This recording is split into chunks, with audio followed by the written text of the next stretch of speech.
Today we'll talk about CSR, and of course we'll begin by thanking FGI for inviting me here today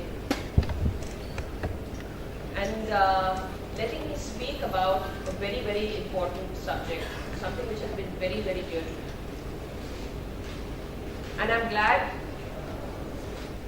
this became a law, because as we know that our culture has always been that of giving. We've seen great industrialists like Tatas, Birlas, Mahindras who have been working in the field of giving back to society. Not as CSR as we see today, but it has just been inherent in them and have contributed tremendously in nation building over many decades. And I think it has not just benefited the country at large, it has also benefited their own businesses. So I think that is the key. I've been working in the field of social work for so long. And initially we used to have a huge problem as to how to raise funds. And I began telling you about my journey and the journey of my father when we started the Nargis Dutt Foundation 35 years ago. I don't think many of you might even know that. When we started the trust 35 years ago, we focused on cancer and we focused on health. But the biggest issue was fundraising. So what we started doing, we set up chapters in the US, and every year my father used to very dedicatedly go there to raise funds for equipping rural hospital with cancer care equipment. And we saw that the philanthropy there of the Indian community was tremendous, because they always had that feeling of, I want to give back to my country.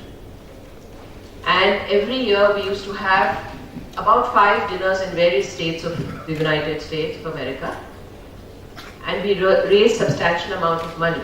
The money never came to India physically, but the money used to go directly to the company who then supplied the equipment to the hospitals. So it was a very transparent way of doing work and yet impacting society in our country. So one day I asked my father that, it's been years, we've been going to America and London and, trying to raise funds, and we have been raising funds, but why can't we do it here in our own country? I'm sure that we will be able to raise money here, and then, we can do a lot more work. So he said, I would love to do that, but why don't you try it? And me, I was quite young and enthusiastic, and I said, fine, we'll try it. We'll have a sit-down dinner, and people will pledge money, pretty similar to what we do there. And believe me, I was not successful, because I found not one single person who really came out and said, yes, we want to do this, or even came out to buy a table to pay that much money so that it goes to charity. So I got very dejected, and I said, I'm not being able to do this. I'm not being able to raise funds in my own country. And what is the reason for this?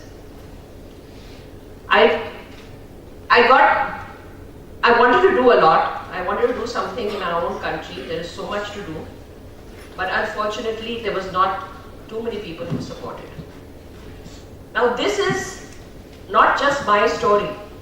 This is a story of thousands of people like this in our country, maybe millions, who have the potential of working in the grassroots level, who have the desire to impact society, who have the ideas, but do not have takers or people who can support them. So how can we change that? So for me, CSR became the game changer in our country. Became a game changer for creating social impact in a much larger scale. When we talk about Tatas and Birlas and Mahindras, they have been in that field of social work for a long time, and it has been contributing to nation building and everything, but because of that nation building and because of that kind of development which impacted societies, a lot of other businesses started coming up, which then grew tremendously. But yet the culture of giving in those industries was not there. It was about how can I make profit, which is perfectly okay because everybody gets into business to make a profit, to grow. But with CSR, I think it became the conscience of the corporations, of the industries, where you were nudged into saying that, let's harness, and that's what I feel the objective of CSR is, to harness the creativity of companies so that they create a social impact with their expertise. So when you can grow a company from nothing to such a large company, I'm sure you can impact people in the low socio-economic groups and help them grow as well. So in my experience, and I think all the esteemed guests sitting here have been part of corporate social responsibility by now. Every company today has a head of CSR, has a department of CSR. But the biggest question is, how do we judiciously spend our money and where do we spend our money? India, as we all know, is a very large and a very diverse country. My work as a member of parliament, just working in my constituency in Mumbai, which is 70% slum, was a great challenge for me. I worked more like a social worker there than as a politician, because I saw the need. I saw that what luxuries we live in, which we take for granted, which are not luxury for us really. Maybe when you talk about a toilet, I don't think you can think about being in your home without a toilet. But for the person living in the slum, toilet is a luxury. Person living in a village, a toilet is a luxury. Switching on a light, having a bulb in the home is a luxury. So I think we do have the power within us, to change that around. We do have the power to impact. Many of us have always grown up with the thought that this is the government's problem.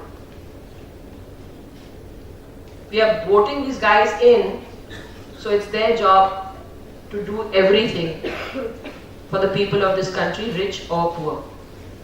But I don't believe in that. Because I think I've been pretty lucky that I've seen both sides of the coin. I've seen what politicians can do, what they cannot do. I've seen what social workers can do and what they cannot do. Now, corporates are the link between the two. Governments make policies which impact the entire country. They work on a macro level. NGOs work in a micro level. They are the ones who are the foot soldiers in the grassroots, making an impact to lives, changing lives, implementing what governments have come up with in the grassroots level. But for them to be able to do that, they need support, and that's where corporate companies come in the way. So it becomes a tri-party agreement really between government, corporate and NGOs. And that's how the synergy is built. So I only request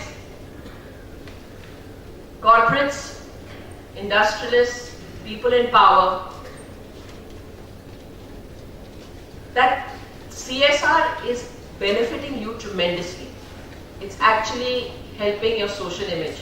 When we talk about a brand, today we've seen many brands, especially brands abroad. And you will see people have become so conscious in what they buy, they will actually see the company and they say, oh my God, this company is actually, through their work, affecting so many lives. You will not buy products from a company who's using child labor anymore. You will not use products of a company who is testing on animals anymore. So that is how conscious people have become socially. So CSR helps building that image of a company as well. So you cannot, when we look at profiteering, we look at marketing and we look at image building. There was a time when there was no CSR and I used to approach a company for sponsorship of a program for a fundraiser, for instance. First thing they used to ask me, what is it in it for me? What kind of exposure am I going to get in your thing? Then I will give you the money. So that became a marketing tool for them. They were not doing CSR or supporting, they didn't really care at that time who they were supporting or what cause they were supporting. They were using it as a marketing tool. Today that has changed. Today I think people have become more socially conscious, even in their businesses. Consumers have become more socially conscious in what businesses they support or what products they buy. So it's a win-win situation for everyone. But the request here is that when corporates look at where to put their money, many times is that they create their own foundations. They set up their own trusts. But what is detrimental about it, that they still don't have the expertise. They still have to look at people working in the grassroots level to create that social impact. So why reinvent the wheel? When there are already people existing and doing good work. We have to go beyond even what our profile is. If a company is a pharma company, I notice they only look at health as CSR. If you're doing something with children, you'll only look at education as CSR. We have to go beyond that. Today we have so much that needs to be done. As an NGO, I have gone beyond just health. I have expanded my base for health and education and awareness. We have recently adopted a village in Palghar in Maharashtra. And once I went there, I realized, my God, there is so much potential. And to really transform a village school into a model school doesn't take too much. And if every corporate adopts one village, it will create rippling effect and a rippling impact to our society and development. When I said it's a win-win situation, I say that when we build a nation, when we really make the children, educate the children who become contributors to society, it is beneficial for us. It is beneficial for your businesses. It is beneficial for the future of the businesses and at large for society. So I leave you today with what I read, a quote by Putin, and I thought it was something very, very interesting for today's subject, where he says, we need businesses to understand its social responsibility. That the main task and objective for a business is not to generate extra income and to become rich alone, but to look and evaluate what a businessman has done for the country, for the people on whose account he or she has become so rich. So I will leave you with that thought, and I see great hope and potential in what CSR can really do for this country. And I hope you do too. So thank you so much for having me.